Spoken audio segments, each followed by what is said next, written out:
What do you want to be when you grow up? I want to be an archaeologist. I've been an adult a long time. You know how many archaeologists I've met? 0. When you write something, you have this version of it in your head, and you have ideas about how it should look and feel. And I wrote the character of Arj thinking of myself, and so I knew how I wanted that guy to kind of be. Ooh, it's nice. Like a glove. I feel like Kevin James and Hitch. Aziz is unique. He has a unique cadence, he has a unique energy. The idea that you can hear his voice or you can see his face, and with a second, you not only know that it's him, but you kind of get what you're in for. Hey, how is the new apartment? It's cozy. Arj is a college graduate who lives in his car, which, you know, unfortunately probably accounts for a lot of people these days. I did a ton of research and read a lot of books about people that were dealing with struggles like the character Arj is dealing with, to try to get that right. And hired this sociologist that I knew to kind of help me, you know, understand all this. God damn it, David H. Fuck my life. I think the role of Arj is pushing him into places he hasn't necessarily been. In this case, this guy's going through it, man. He's really going through it. And what I would say Aziz also brings is the idea that aside from the comedy, there's always a little bit of humanism and optimism in a lot of the stuff that he does. We get to watch Arj feeling like his life's not meaningful, and then he goes through a crazy turn of events, and we're following him on his journey of trying to actually see the value in his life. I think the movie has such a great commentary on gratitude and how powerful gratitude can be. Arj. Yeah, I'm here to clean out the garage. Nice, nice. I'm Jeff. A pledge. When we meet Jeff, he is a very rich guy. You know, I bet he thinks of himself as like a pretty good guy, but probably doesn't appreciate how hard other people have it. I'm an investor, so he likes a long line. My buddy David Haberman, you know what he does? He pays a guy to wait in line for him. You should try that. That's a good idea. I think he learns to appreciate just how many problems money fixes and how easy your life is when you have money in comparison to how hard it is when you don't. Anything where you get to see life from someone else's perspective is interesting, and it can lead to humorous things as it does with Jeff, but it also leads to growth and empathy. Like, how do people do this? How is everyone not just miserable and angry all the time? Developing the Jeff character kind of went through various modes, whereas this guy kind of a douchey guy. I can head back to the cold plunge. What's that?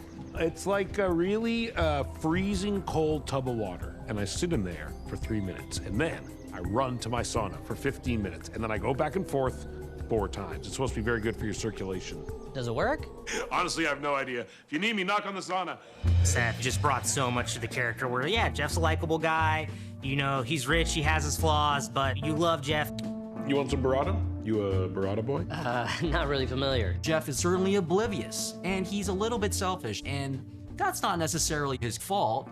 We wanted to show that you're still in your own little bubble, right? You're still only kind of interacting with your limited life experience, but it's probably good for all of us to sort of expand that bubble and try to listen and open your ears and your eyes to people who are outside that bubble. Nice! Burrata boys! I originally wrote Seth as the angel, just a dumb angel, and I thought he'd be really funny doing it. But then as we kept going, I talked to Seth, and we realized Jeff needs to be someone that you can get behind. Like, he's gotta be a little bit of a douche, but you also gotta kind of like him. And then I realized, oh, I should just make Seth that guy, and then we could get someone else to be the angel. I'm an angel. My name is Gabriel. I'm here to save you. And so you start thinking about, whoa, who's this angel guy? And then there's the idea of like, well, what if he's an angel that's only in charge of saving people from texting and driving? He's a little bit of a lower level angel, but his dream is to be one of these angels like Stephen McKinley Henderson's character Azrael, who guides people, who changes their lives. I put my arm on his shoulder and said, Kenneth, I'm an angel. I'm here to save you. But then Gabriel tries it and it screws up. You guided someone? Gabriel, you're not supposed to talk to people or be visible. The idea of Gabriel being a lower order angel who has more mundane tasks, I think is kind of an analogy to how it is in real life for humans, right? So that was kind of the kernel of the idea. Wings of Desire, one of my favorite films, has an element of an angel becoming a human. I was reading about that film, and apparently there was a deleted scene where they had him going to a bar and like getting hammered and getting into a fight. But I thought, oh, that's interesting for Gabriel. The idea that he starts losing his way a bit and, you know, getting a little lost. I used to be a celestial being, and now I'm a chain smoker. What really fascinated us in part was the idea of this immortal experiencing human desires and hunger. That really sparked a lot. I'm with Jeff, but we're living Arj's life, so it's the hardships, it's the struggles, and the challenges of that. I step in Arj's shoes and get why he didn't have hope in the first place. For me, just during the course of the film, like when he becomes a dishwasher and he's in the kitchen, he's getting depressed, this innocence falls away, and I think his journey is gaining some wisdom. Felipe, there's something wrong with my check. What's wrong with your check, Abe? There's not enough money. The characters never had to like deal with like the harshness of the real world, just like my character as I lose all my money. Once I lose all my money, I know just as little as he does, you know? And I think obviously that's part of the joke is like an angel that's fallen to earth and knows nothing is just as equipped to navigate the world as like a rich guy who's lost all his money. And we clearly bond over that. Please don't give up on me. Do you want to wash dishes and smoke cigarettes, or do you want to get your wings back? I think he learned through his human existence that you're not alone. The authenticity of one's life is the connection to other people. I love being human. I love dancing, I love tacos, I love Felipe, I love Jeff, and I love you. It was kind of a wild idea to shoot for the stars and get Keanu for this part. I still remember that first really informal table read. I think maybe a hesitation for Keanu was that he was like, well, these guys live comedy, right? And I do comedy, but I do a lot of John Wick stuff and Matrix stuff. But he started doing the part and me and sat there laughing and everything just started clicking. Over the course of that read, Keanu was like, this is pretty fun. Okay. I just remember leaving that little table read and Keanu got on his motorcycle and just rode away. And we're like, holy shit, that's like the coolest guy in the world. Jeff, you're in shock. Wake up. Jeff. Give him mouth to mouth. No. I was like, oh my God, this has to be Keanu. There's no other person that could do this.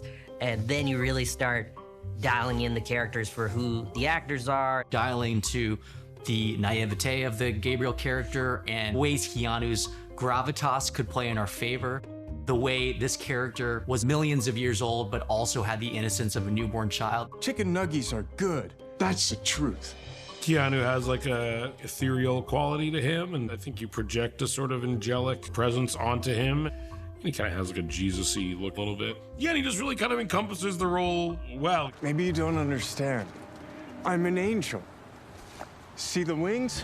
Aziz wanted the character to have an naivete and like an energy to him. Keanu was so good at just playing that innocence, and him and Seth together, it's so fun.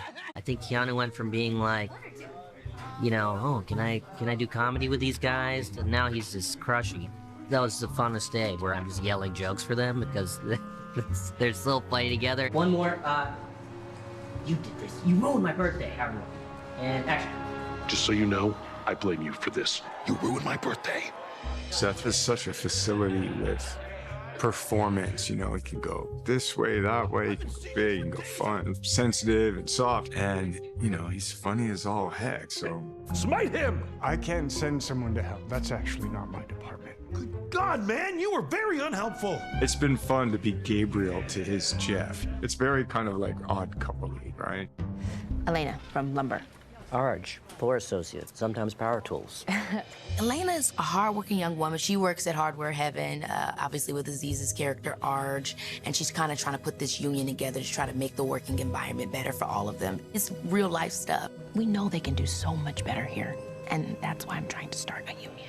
Elena plays a pivotal role in the story because she really represents not just a real-ass person, because we've got a lot of heightened elements in the movie, but someone who is part of that working class and shows us what it really means to stay true to yourself in your own life. This is my life, and I have to fight for it, whether you think it's worth fighting for or not. She has tons of dreams, and she wants to go for them, but Elena's one of those people that's trying to see how she can empower not only herself, but those around her. What we want to get across is everything's only going to be all right if people fight for what they believe in and fight for change. This sounds crazy, but we actually talked about Grapes of Wrath, the John Steinbeck novel, and something about the Elena character representing hope and resilience and the desire to keep fighting was really something that was resonating with us. Just because you're not gonna be somewhere forever doesn't mean you can't make it better.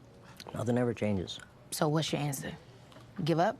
Elena and Arj, I love their relationship so much because we really get to see two people build a friendship and fall in love with each other's journey. I'm hoping to get another proper gig soon. You'll get another one. Keep your dreams alive. And so I think Elena really sees him and she likes him for who he is. Do you want to go to Paris this weekend? What? But then as the movie continues, Arj gets the opportunity to see his life differently in a rich man's shoes. And it's interesting how their relationship changes. Money isn't really what gets you what you want. What the movie displays is that what really matters is our connections to each other. You know, you're the only person here I wanted to hang out with, and everyone else is finally gone. What do you say? Kiki was always in the back of my head for Elena because I could just see her having that passion of this woman who's trying to unionize her store. Are we gonna take the truth as it is? Or are we gonna fight back? I do think that Elena and I have some similarities. I want everybody to feel good. I want to figure out how we can empower ourselves as a community. So I really love that about her. Once Kiki Palmer joined the cast, she just brought this warmth and electricity to the character that only an actress of her caliber could. I feel like comedy was something that had to been bubbling in me, but ultimately being around people like Aziz and Seth, the greatest teacher is experience. We would do tons of improv sessions. You want to try one where you go out and scream for God? Yeah. God, it's time. Yeah. Aziz is encouraging of adding lines and jokes and stuff like that, but we're not shooting it in the way that we shoot some of the comedies that I do, where it's cross coverage and you're just riffing the whole time. It's improv-y, but it's not like a riffathon. It's much more deliberate than that. Working with Aziz and Seth, they both can improvise. They're amazing. But then also working as they craft a joke or a line or go from drama to comedy. So just watching how they deal with dialogue, how they deal with jokes, but also how do they deal with the truth of a character? And how do those things all mesh? How about he's been in an accident. He's in a coma. A coma? How? He was texting a driver. I thought that was your whole thing. When Aziz chooses an actor for his film, he gives us permission to tell him about characters that he's written. There will be a written version, and then in rehearsals, Seth, what would you really say in this situation? Kiki, what would you say? Keanu, what would you say? And it just starts getting more and more dialed into who these people are. You have to talk to somebody. There must be someone you can talk to. Okay, yeah.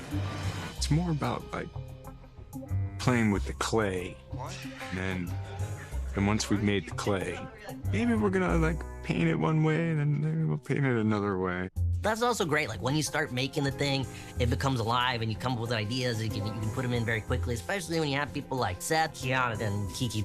This is the first movie. I learned so much, and I really feel fortunate that we were able to get it done and finish something we're all proud of. All right, cut. There's a part of this film that's about economic inequality and a comedy about that. So what? I just go back to living in my car? You lived in your car? Yes, Jeff, I did. Why do you think an angel got involved? Because I had too many roommates? It's a feel-good movie. It's communicating that there can be a good life, there can be hope in life, and not have a huge house and tons of money. I get a job driving one of those delivery trucks? Yes. Why do I need a pee bottle?